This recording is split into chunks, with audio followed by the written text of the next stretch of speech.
to get the conversation started, one of the things that we've seen happening in the market and in conversations with analysts such as yourselves, as well as working with our customers and prospects out there, is really looking at the acceleration of the business imperative for an enterprise work management platform. So Alex has kind of laid out what's been going on in the market, what we've been seeing within our customer base, but we definitely need to acknowledge that our current economic and health crisis has had a pretty significant impact in the acceleration for the imperative for a solution like that. So what do I mean by that? Well, we like to use this work productivity change curve as an illustrative demonstration of what we've seen happen in the market. And if you go back to, say, March, when everybody was sent to work from home at the beginning of the pandemic, maybe February, March timeframe, the focus was really on business continuity planning, sending our workforces to work remote from home. And the real focus at that moment was on collaboration. Do we have the right crisis stack to allow people to communicate, talk, and collaborate so that we can keep the doors open and keep business running as normally as possible, even though our workforce was incredibly disparate and working from remote locations. And that was the focus of the time. And what we saw was a pretty significant dip in work productivity because the focus became on tasks, task management. Am I doing things to keep things moving? And what happened was our teams got very, very busy, but they lacked productivity. And so why did they lack productivity? A couple of big things changed. One, our strategies changed pretty dramatically and overnight. An example I like to use is, my guess is that back in January, very few companies had built marketing strategies or tech strategies or supply chain strategies around contactless delivery of pizzas or contactless deliveries of cars. But fast forward 3 months later, that's the new strategy, as an example. And additionally, in many, many industries, our budgets got cut fairly dramatically and our resources got cut fairly dramatically. And so things shifted in a pretty big way overnight, but the focus at the time was on collaboration, communication, and can I complete tasks, which create a lot of busy without productivity. Now, fast forward to where we are today, what we're seeing is with our customers using Workfront as a platform, being able to not just connect our teams and keep them working, but because in Workfront, we have the ability to establish what are our strategic goals. When strategies shift, they're clearly articulated in the platform. Our strategies are connected to work. Our work is connected to people and money. And so I'm able to really set new strategies. I'm really able to mobilize, oftentimes it's somewhat reduced workforce, and focus people on the right work so we can prioritize the most critical initiatives, the most critical efforts, so we can start to drive to those business outcomes again in what is very much a new world and a new normal. So one of the things that we found that this pandemic has done is really accelerate the need for enterprise work management platforms to move very quickly from collaboration and task management driving to outcomes. So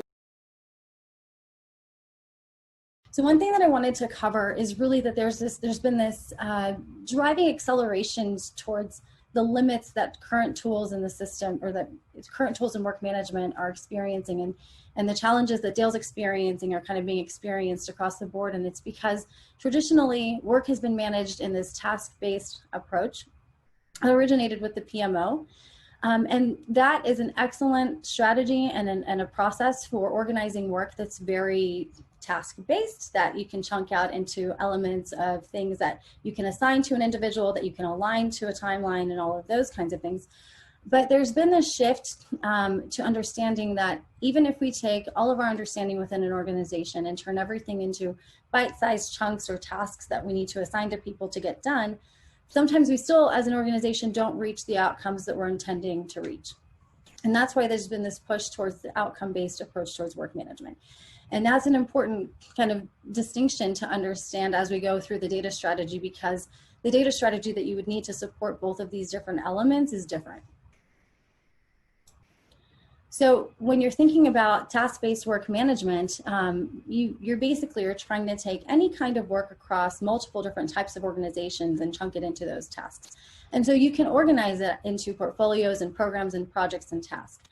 But as soon as you pivot into that object-based work model, as soon as you pivot into the outcome-based work model, you have different variables that you're starting to try to uncover and manage, and assets that you're trying to uncover and manage. And so all of a sudden, not everything can be a portfolio or a program or a project, because there's elements that you need to string together that are outside of the scope of what this kind of a data strategy can capture.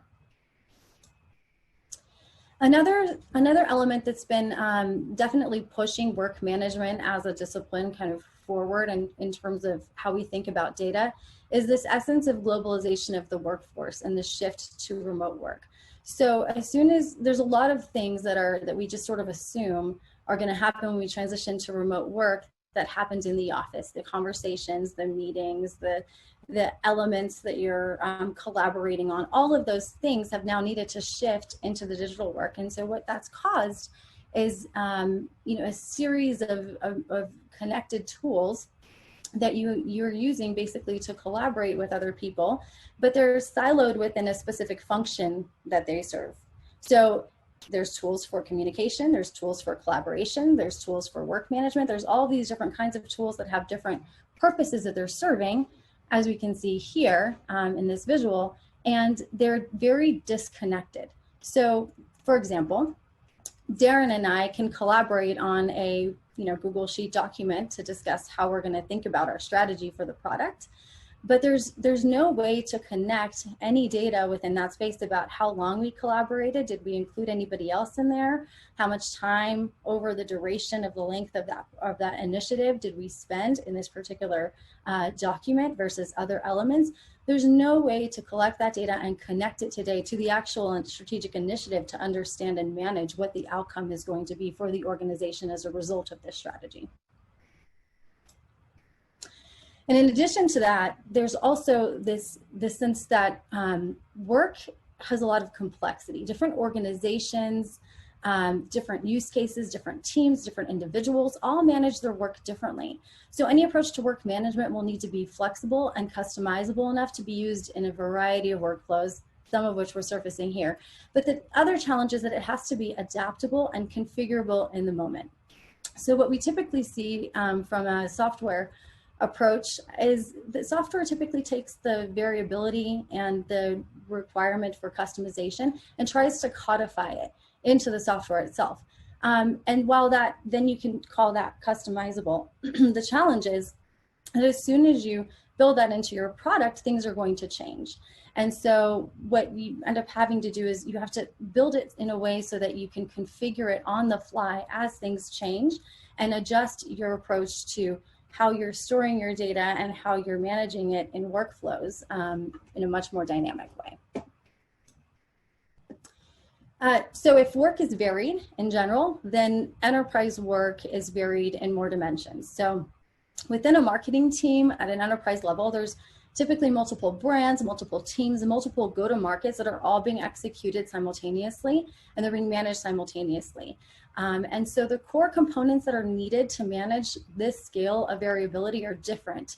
The workflows are different, the hierarchies are different, all those different elements are different. And so a work management system needs to be able to have the flexibility and configurability to address all of those differences, as well as the human element that Dale kind of mentioned when we chatted through his approach. So just to recap, the three main forces that are kind of affecting work management as a discipline right now are this transition from task-based to outcome-based, and people are testing their way into all of the different ways that you can accomplish that. The push towards remote work and digital dependency and all the different proliferation of tools that exist in that space.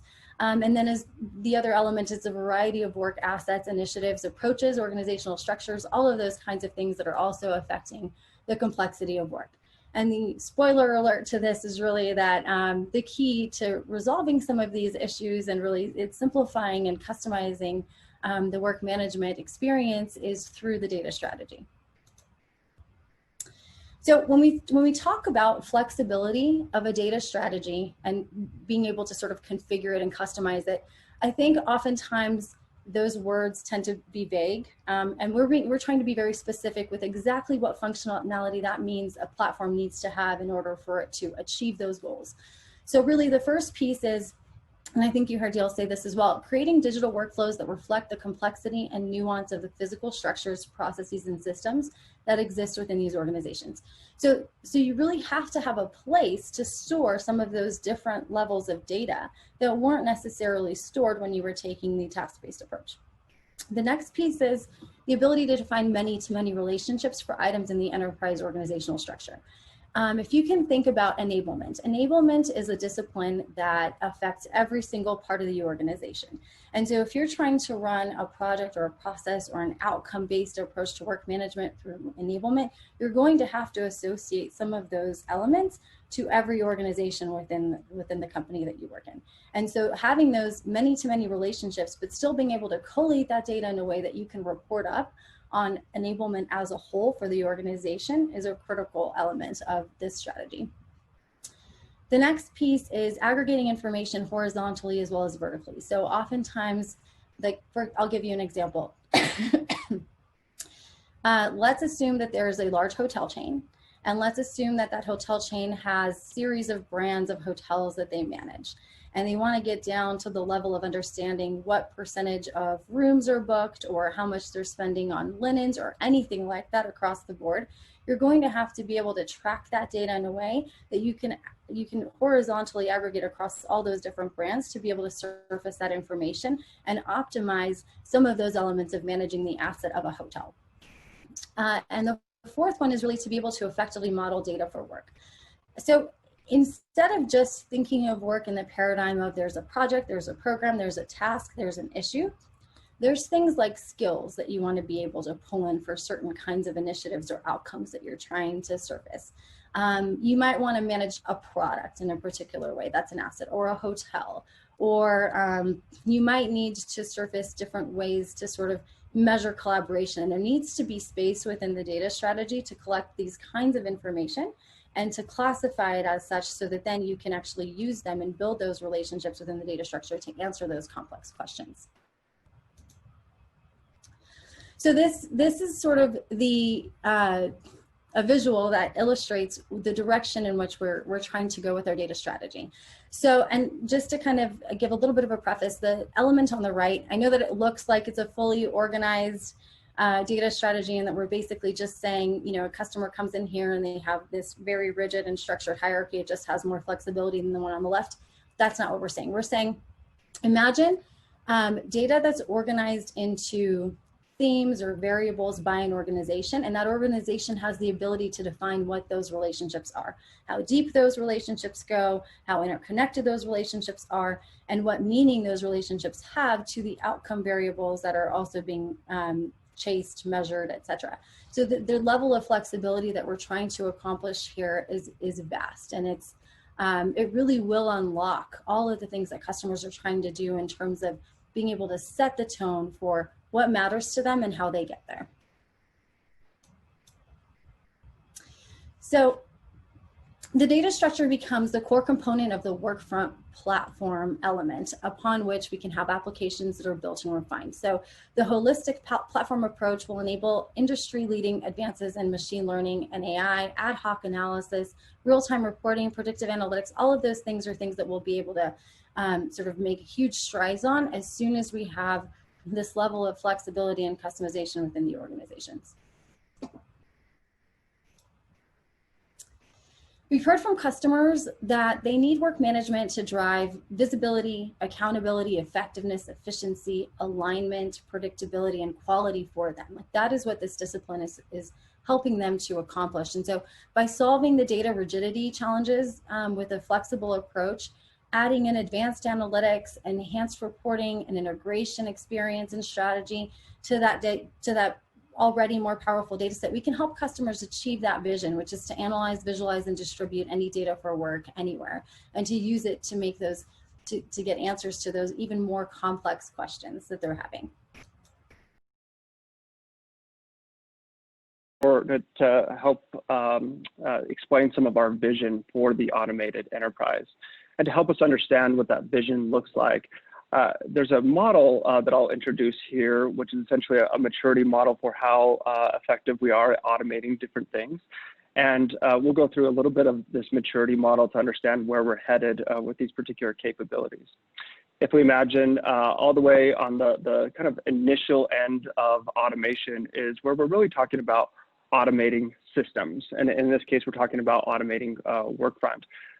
So these are pretty straightforward complexity and not very sophisticated, but important things to do nonetheless. These are things like auto-provisioning users and making sure that they get associated with the right team, the group, and of course, the right work to get them kicked off effectively. It might be doing things like validating timesheets, meet some required business criteria, or making complex calculations within the system to support your decision-making. So this is kind of the entry level of work automation, essentially automating systems. And sometimes when people talk about automation, that's exactly what they mean. But many times, of course, people are talking about automating work between people to make sure that they're getting the right handoffs, as well as between systems. And you might coin this and label this automating workflows. Essentially, how do we ensure that the right work gets to the right people at the right time? So within our world, this would be a common need to be able to take a request for a new project or new materials delivered by the organization and be able to convert that into actionable work with the right dynamic template and the right people working on that. It's about notifying the right people at the right time that work is ready, and it's about moving data from one system to another to ensure that those workflows can go seamlessly across your organization, regardless of which systems you use. And that's a foundational element of what we mean when we talk about automating stuff for a knowledge worker. But sometimes when people use the term automation, they're actually talking about automating knowledge work itself. So this is really where we get to that concept of actually automating work. In other words, if there wasn't a system and there wasn't any coordination, this would be actually automating my knowledge work as an individual.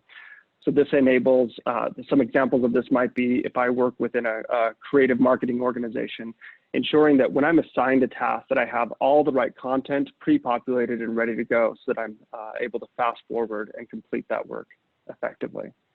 If I were a developer, this would be automatically pulling in or compiling code when I'm going to work on a particular issue so that I can work on the knowledge added elements of that quickly and effectively. And certainly an important foundation to automating work.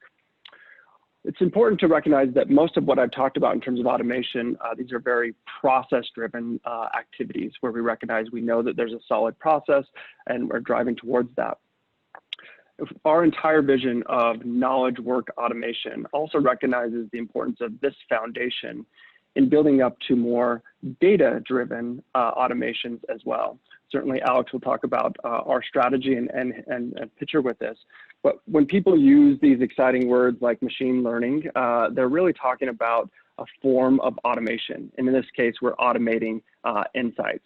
And so, of course, these are things like displaying the right information to decision makers that teams have too much work, or intelligently identifying prescriptive patterns about work, or determining automatically whether some newly created content actually adheres to brand guidelines. And again, an important foundation as we move up to what people get really excited about, of course, the things like artificial intelligence. Again, we would posit that this is all an element of knowledge work automation.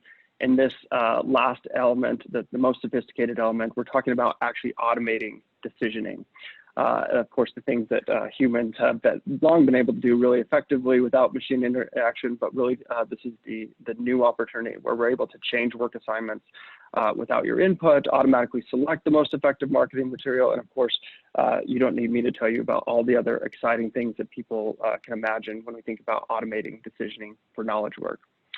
And it's important to recognize as we think about one element of thinking of this and simplifying it is, are we automating doing or are we automating thinking? And as we kind of think it through these processes, and what's really exciting to us about Workfront Fusion is that customers today, even though we invested in Workfront Fusion with an intent of connecting the enterprise, we recognized and we're really excited about the fact that in reality, customers today are using Workfront Fusion and Workfront, the management application, to be able to automate these process-driven automations. And of course, we recognize this strong relationship here that in order for us to achieve those really exciting, highly sophisticated additional elements of automation, it'll be important for us to lay that foundation with those process-driven pieces so that we can collect the right data at the right time and, of course, enable us to deliver on those really exciting data-driven automations. Have a short-term opportunity. Everyone is struggling with work from home. So, we've heard everything from bandwidth issues to multi-generational, conflicts, people working from home and so on. I haven't heard much about what is the productivity dip, if anything, or improvement of work from home. Have you collected any data in the last 6 months? I know Erica presented something on the dip in productivity, but I don't know if you've done a broader study, because that'd be great to bring out. Yeah, I mean, Vinnie, there was a great conversation in the chat room about did productivity go up or did productivity go down? In talking to our customers, what they've told us is that the amount of work that is being generated is going up. The problem is, are people doing the right work? So what they've been struggling with is once again, that connection between strategy and execution of now that I've lost my ability to repeat priorities of my team or repeat priorities of my organization and in an iterative fashion, make sure that people are connected to the right work. There's a lot of work going on, but there's less work, there's less of that work going on that's connected to what it is we're truly trying to accomplish. So even right after, gosh, probably the third week of April, we brought together our customer advisory board. And that was the biggest thing that they talked about was, okay, we all bought our crisis tech stack. We are jamming on synchronous work right now. So we're spending 10 hours a day talking to each other on Zoom. But it turns out that there is asynchronous work that happens in the organization that we really have to do a much better job of. And then within that asynchronous work, we have to do a much better job of connecting strategy to execution. So Vinnie, that's what we've heard. So did productivity go up or go down? Our customers tell us they're working more, but they're struggling to make sure it's the right work.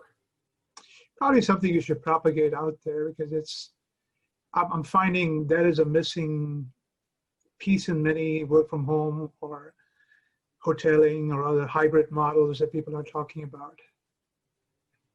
Yeah. Anyone else? John, do you still have your hand raised? Do you have a new question? Oh, sorry about that. I actually meant to lower my hand, so I apologize. No. But yeah, I did post that thing in the chat, just kind of building on what Vinnie was talking about, but how remote work changes the discussion, an opportunity to shift to outcome-based work. But there's so many issues right now with remote workers feeling like they're being excessively monitored with these same tools. And so I think there's an interesting role for Workfront here, taking the lead in how outcome-based work can happen and sort of the pitfalls to avoid. Because I think sometimes these tools in the wrong hands can be abused by customers. And I think there's a really good opportunity to showcase the kinds of stories we heard today and help customers understand how to avoid getting into those traps, because otherwise I think you end up deteriorating morale with the same tools you're trying to use to build it. I'm going to lower my hand now. Thanks. John, thanks so much for that. I mean, I had a conversation with CEO the other day, and the number one thing that he talked about was, I need transformational leadership in my organization right now. I've got a bunch of leaders that have existed by monitoring employees, and now they're trying to use some tools to monitor employees, like they used to make sure that they were working from 8 to 5 or whatever. And it's just not going to work anymore, and it's hurting the morale of the organization. And so how can I use technology to move my leaders to become transformational leaders? And Sto and I were having a chat offline that are doing that are doing a better job of defining outcome. And so, John, when I think about that, I think about how do we take the process of work intake or starting a piece of work and use Workfront to deliver, for lack of a better term, a template to an executive so that they're framing the work as an outcome, right? Almost using technology to encourage people to be transformational executives. But that's really what the CEO was asking for. He's like, how can I have a work system that starts to move my leaders to become more transformational than to become tactical, for lack of a better term. So thank you for your comment. I think that's right on.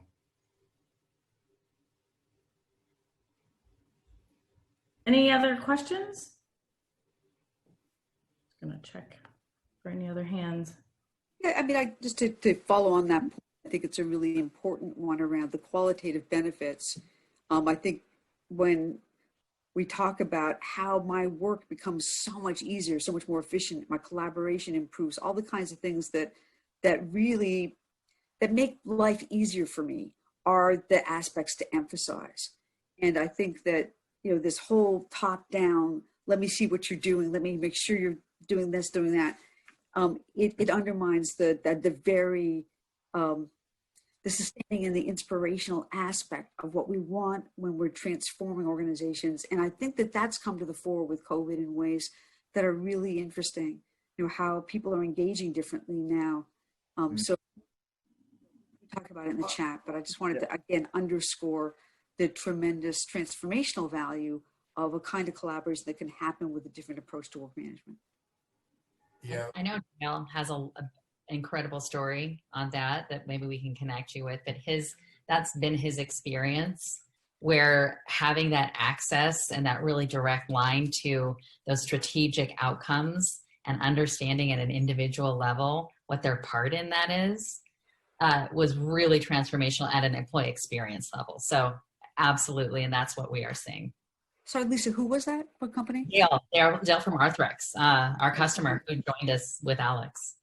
Yeah, okay, great, thanks. Couldn't quite catch that. That's good, thank you. And also, I think outcome-based and value stream, there's a relationship between the two. So I think that for companies that are doing value stream management, you may want that vocabulary, not only outcome-based, but also thinking about how value streams tie into outcome-based. Yeah, the whole effort around business agility, and it's really kind of an old way of thinking is if you need direction, people would look up the org chart to know what to do, and the paradigm shifts to people are looking at what is the value stream, what is the outcome we're toward, and they all know what to do, right? And the system should foster that, and so that's a big area right now of focus for us too, which we just didn't get to today. That's good. I think they're related. Yep, absolutely.